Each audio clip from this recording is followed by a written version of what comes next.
Bali, sebuah pulau indah yang terkenal dengan keindahan alamnya, juga memiliki sejarah yang kaya dan beragam. Salah satu bab terpenting dalam sejarah Bali adalah Kerajaan Badahulu, yang juga dikenal dengan sebutan Kerajaan Pejeng karena pusat pemerintahannya terletak di kawasan Pejeng, Kabupaten Gianyar. Mari kita menjelajahi kembali ke masa lalu yang penuh intrik dan perlawanan ini. Kerajaan Badahulu, juga dikenal sebagai Bedulu, eksis dari abad ke-8 hingga abad ke-14 Masehi. Ini adalah kerajaan kuno yang dipercayai diperintah oleh para raja dari dinasti Warmadewa. Dinasti ini menjadi simbol kekuatan dan budaya Bali pada masa itu. Namun, kejayaan mereka juga datang dengan tantangan besar. Pada tahun 1343, Kerajaan Badahulu harus menghadapi ekspansi ambisius dari Kerajaan Majapahit di Jawa, yang dipimpin oleh tokoh kuat Gajah Mada. Pada saat itu, penguasa Badahulu, yang dikenal sebagai Dalem Badahulu, memutuskan untuk menentang kekuasaan Majapahit. Perang yang mengikutinya mengguncang Bali. Tetapi sayangnya, Bedulu mengalami kekalahan yang memilukan. Perlawanan Badahulu tidak berhenti sampai di situ. Keturunan terakhir mereka, Dalem Makambika, mengangkat tangan dalam perlawanan berani melawan penjajah Majapahit. Namun, pada tahun 1347 Masehi, perjuangan mereka berakhir dengan kekalahan akhir yang menandai berakhirnya keberadaan Kerajaan Badahulu. Namun, sejarah Bali tidak berakhir di sini. Gajah Mada, yang menginginkan kedamaian di Bali setelah Perang Panjang, memilih seorang keturunan Brahmana Jawa bernama Sri Kresna Kepakisan untuk menjadi Raja Dalem di pulau tersebut. Dinasti Kepakisan inilah yang kemudian menjadi raja-raja di beberapa kerajaan kecil di Pulau Bali. Masa pemerintahan dinasti Kepakisan menyaksikan pembentukan berbagai kerajaan kecil yang bersaing satu sama lain. Ini adalah periode penting dalam sejarah Bali di mana budaya dan seni berkembang pesat. Dinasti ini memberikan fondasi bagi perkembangan seni, agama, dan kebudayaan Bali yang kita kenal hari ini. Pernahkah Anda mendengar tentang Pejeng? Nama ini mungkin terdengar asing bagi sebagian besar orang. Namun, kisahnya yang penuh misteri dan sejarah yang luar biasa akan membuat Anda terpesona. Mari kita telusuri lebih dalam. Nama Pejeng mulai mencuat ke permukaan sejarah pada tahun 1705, ketika seorang naturalis Belanda bernama Georg Everhard Rumpius melaporkannya dalam bukunya yang terkenal, Amboinse Reteitkamer. Di dalam laporan ini, Rumpius menyebutkan tentang sebuah benda yang sangat unik, yaitu sejenis genderang, nekara, terbuat dari perunggu yang kemudian dikenal dengan sebutan bulan Pejeng. Hal yang menarik, Rumpius sendiri belum pernah melihat benda ini secara langsung. Ia mendapat informasi dari sumber lain yang menyatakan bahwa di Pejeng, Bali, terdapat benda misterius berbahan perunggu. Benda ini dianggap sebagai meteorit dan bagian pukulannya yang bulat disamakan dengan bentuk roda. Rumpius mencatat bahwa benda ini awalnya ditemukan di tanah, dan tak seorang pun berani menggerakkannya karena takut mendapat kesialan. Namun, cerita Pejeng tidak berhenti di sini. Melalui usaha inventarisasi kepurbakalaan yang dilakukan oleh Oude Kundige Diens, yang kemudian diteruskan oleh Balai Kepurbakalaan Indonesia, terungkap bahwa desa Pejeng memiliki warisan arkeologis yang sangat beragam dan tersebar di seluruh pelosok desa. Peninggalan-peninggalan purba dan tulisan-tulisan kuno ini membuat para ahli sejarah menduga bahwa Pejeng adalah pusat dari kerajaan Bali kuno yang sekarang lebih dikenal dengan nama Kerajaan Badahulu. 883-1343 M. Mengapa Pejeng begitu penting? Beberapa teori mengaitkan nama Pejeng dengan kata Pajeng, yang berarti payung. Konon, raja-raja Bali kuno memayungi rakyat mereka dari Pejeng. Ada juga yang menduga bahwa nama Pejeng berasal dari kata Pajang, dalam bahasa Jawa kuno yang berarti sinar. Sebelumnya, desa ini dikenal sebagai Somanegara, ibu kota kerajaan Singamandawa. Salah satu penemuan paling mengesankan adalah bulan Pejeng, yang saat ini disimpan dengan baik di Pura Penataran Sasih. Ini adalah nekara terbesar yang pernah ditemukan di Indonesia, dengan tinggi mencapai 186,5 cm dan garis tengah bidang pukul sekitar 160 cm. Jenis nekara ini, yang disebut Moko, kemudian menjadi model pertama untuk berbagai jenis nekara yang ditemukan di seluruh Indonesia dalam ukuran yang lebih kecil. Nama nekara ini dikenal dalam berbagai bahasa, mulai dari kettle drum, dalam bahasa Inggris, pauke, atau metal trommelon, dalam bahasa Jerman, hingga tambur metallike, dalam bahasa Prancis.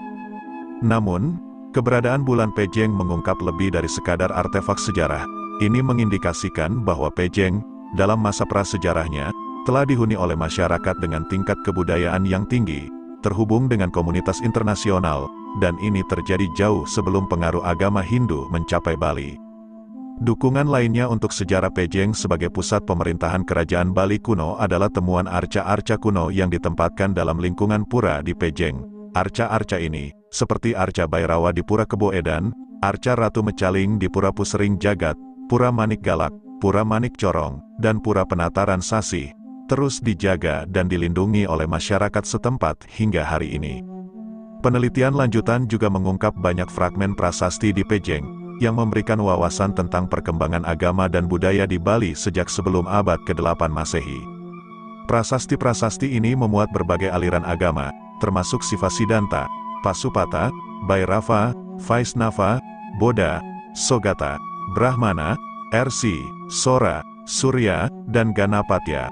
Keberadaan semua aliran ini akhirnya dikristalisasikan dalam bentuk pemujaan kepada Trimurti yang melandasi pembangunan desa Pakraman, desa adat Bali. Hingga hari ini, penyatuan aliran-aliran ini diyakini terjadi di Pura Samuan III, Pejeng. Namun, seperti banyak kerajaan kuno, kejayaan Pejeng pun berakhir. Pada tahun 1343 Masehi, Patih Gajah Mada dari Majapahit menyerbu Bali, dan pusat pemerintahan dipindahkan ke Gel-Gel. Ini adalah awal dari perpecahan kekuasaan di Bali menjadi 9 Swapraja atau kerajaan kecil. Kejayaan puncak kerajaan Bedahulu datang pada abad ke-13, ketika wilayahnya merentang dari ujung barat hingga timur Pulau Bali, bahkan mencapai pulau-pulau tetangga seperti Lombok dan Timor.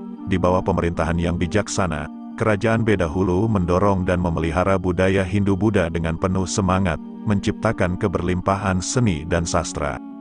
Namun, seperti banyak kerajaan besar dalam sejarah, nasib kerajaan Bedahulu tidak selalu bersahabat. Pada tahun 1343, ancaman muncul dalam bentuk kerajaan Majapahit yang sedang mengincar Nusantara di bawah pimpinan Patih Gajah Mada. Majapahit meminta kerajaan Bedahulu untuk tunduk di bawah kekuasaannya, tetapi Raja Bedahulu menolak dengan gagah berani, memicu perang dahsyat antara kedua kerajaan. Pertahanan kerajaan Bedahulu diwakili oleh sosok yang begitu kuat, yaitu Patih Kebo Iwa. Dia adalah panglima perang ulung yang mampu menahan serangan Majapahit dan bahkan membuat tentara mereka bingung. Namun, Patih Gajah Mada tidak menyerah begitu saja. Dia merencanakan pengkhianatan yang licik dengan mengirim utusan membawa hadiah berupa makanan dan minuman yang beracun untuk Kebo Iwa. Tanpa curiga, Kebo Iwa dan keluarganya menerima hadiah tersebut dan akhirnya tewas karena racun mematikan yang terkandung dalamnya. Kematian tragis Patih Kebo Iwa mengakibatkan keruntuhan pertahanan kerajaan Bedahulu.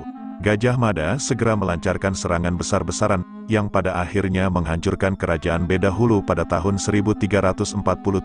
Raja terakhir kerajaan Bedahulu, Dalem Makambika, gugur dalam pertempuran tersebut. Sisa-sisa prajurit dan pejabat penting kerajaan Bedahulu harus melarikan diri ke berbagai tempat di Pulau Bali, mencari perlindungan dari berbagai desa seperti Trunyan, Bangli, Tenganan, Karangasem, serta desa-desa di Buleleng seperti Sembiran, Cempaka Sidatapa, Pedawa, Tigawas, dan Padang Bulia. Setelah penaklukan kerajaan Bedahulu, Gajah Mada menempatkan seorang Brahmana Jawa bernama Sri Kresna Kepakisan sebagai raja di Pulau Bali. Dinasti Kepakisan ini kemudian menjadi penguasa di beberapa kerajaan kecil yang tersebar di Pulau Bali. Bali, pulau yang dikenal dengan keindahan alam dan kekayaan budayanya, juga menyimpan rahasia sejarah yang menarik. Salah satu bab penting dalam sejarah Bali adalah kerajaan Bedahulu, dan warisan berharga yang ditinggalkannya. Mari kita telusuri peninggalan sejarah ini yang memikat. Prasasti Blanjong, 835 Saka, 914 M. Prasasti ini menjadi saksi bisu kekuasaan dinasti Warmadewa di Bali. Tanggal berangkanya mencatat bahwa raja-raja dari dinasti ini telah memerintah di pulau ini. Prasasti Babahan I, 917 M, isinya mencakup pembebasan pajak untuk tempat-tempat suci di Bali. Ini menunjukkan rasa hormat yang tinggi terhadap aspek spiritual dalam masyarakat Bali kuno. Prasasti Julah, 987 M, prasasti ini mencatat Raja Jayasadu Warmadewa yang memberikan desa Sembiran sebagai hadiah kepada rakyat desa Julah. Ini mencerminkan sistem pemberian hadiah dan dukungan raja kepada rakyatnya. Prasasti Ratu Wijaya, 983 M, Prasasti ini memuat nama-nama jabatan seperti Makudur, Madihati, dan Pangkaja, memberikan wawasan tentang struktur pemerintahan pada masa itu. Prasasti Huan, 1011 M, merupakan catatan penting tentang pemerintahan Raja Dharma Sri Udayana Warmadewa di Bali pada tahun-tahun terakhirnya. Prasasti ini memberikan gambaran tentang kebijakan dan peristiwa penting di masa itu. Prasasti Pandak Badung, 1071 M, prasasti ini ditulis dalam aksara Jawa kuno dan bahasa Bali, dan berisi tentang kematian Ratu Gunapriya Dharmapatni dan Raja Dharma Sri Udayana Warmadewa. Ini memberikan wawasan tentang peristiwa bersejarah dan budaya Bali kuno. Pura Goa Gajah, terletak di Desa Bedulu, Gianyar, Bali. Peninggalan ini kemudian didedikasikan sebagai tempat suci untuk memuja Dewa Ganesha dan Sang Hyang Trilinga, Siwa. Ini adalah bukti penting tentang agama Hindu-Buddha dan arsitektur kuno Bali. Pura Telaga Suci Tirta Empul, 962 M, dibangun pada masa pemerintahan Raja Jayasingha Warmadewa. Tempat ini digunakan untuk penyucian dan pemujaan Dewa Wisnu. Pura ini tetap menjadi salah satu tempat ibadah paling sakral di Bali. Pura Bukit Durga Kutri, merupakan pendarmaan Ratu Gunapriya Dharmapatni, Mahendradatta, dan terletak di Desa Buruan, Blah Batu, Gianyar, Bali. Ini adalah bukti penting dari sistem keagamaan dan budaya di Bali kuno. Semua peninggalan ini adalah potongan berharga dari sejarah Bali yang kaya. Mereka memberikan wawasan yang dalam tentang budaya, agama, dan kehidupan sosial masyarakat Bali pada masa itu. Melalui peninggalan ini, kita dapat merasakan warisan yang telah mengilhami generasi-generasi selanjutnya di pulau ini.